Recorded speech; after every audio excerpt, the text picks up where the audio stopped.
Hey folks, in this video, let's talk about family businesses in the global context. Globally, around 90% of enterprises are run by family businesses.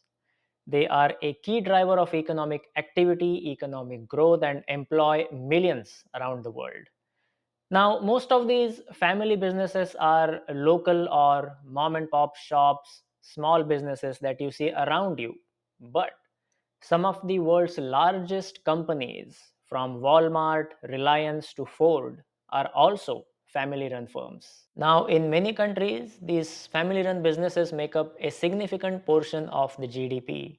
Look at the global superpower. In the United States, family businesses make up over 50% of their GDP.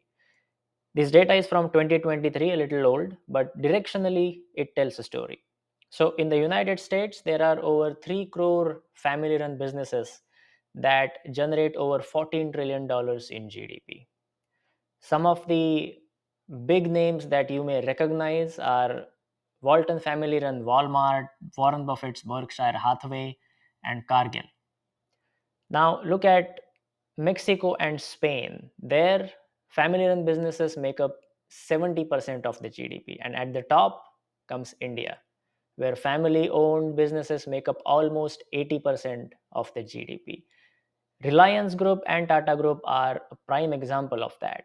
How many products or services around you in India are either from Reliance Group or Tata Group?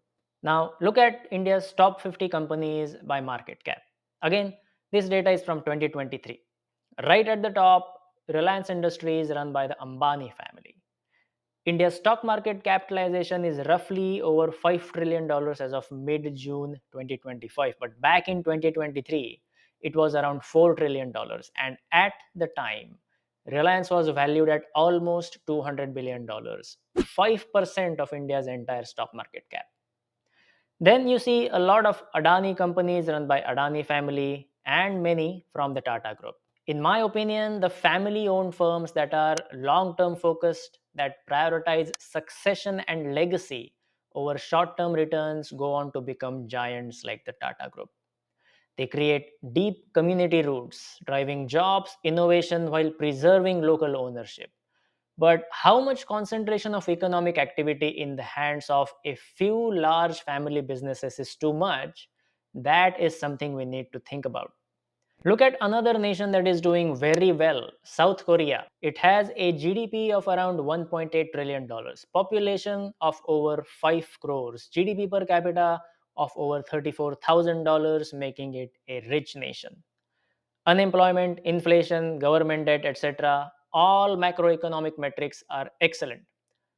Just a side note, as of mid 2025, 1 US dollar is equal to some 1,370 South Korean won.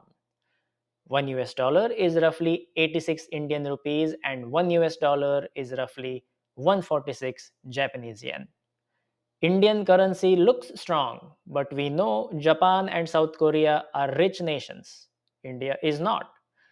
What I'm trying to say is that a weaker currency against the US dollar does not make that nation do better or worse. We need to look at a comprehensive set of economic metrics. Anyways, back to South Korea. South Korea's top four family owned businesses, they call them chaebols. These four chaebols accounted for almost 40% of the nation's GDP in 2023. They are Samsung, SK, Hyundai Motors, and LG. I'm sure whether you're in the United States or in India, you may have used at least one appliance or a vehicle from these four South Korean chaebols. Chaebols emerged post 1960s with government backed subsidies, transforming Korea from agrarian to industrial giant. But now policymakers are warning that such high concentration of the GDP with these large family owned firms may stifle innovation at small and medium enterprises, elevate inequality, and strain social fabric.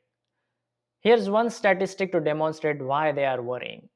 The combined sales of the four South Korean chaebols in 2023 reached some $730 billion, or roughly 40% of the country's GDP. At the time, they employed just about 7.5 lakh people. South Korea's population is roughly 5 crore. So, The four chaebols accounted for 40% of the GDP while employing just under 1.5% of the population. In an indirect manner, more and more resources are getting concentrated towards a very few at the top.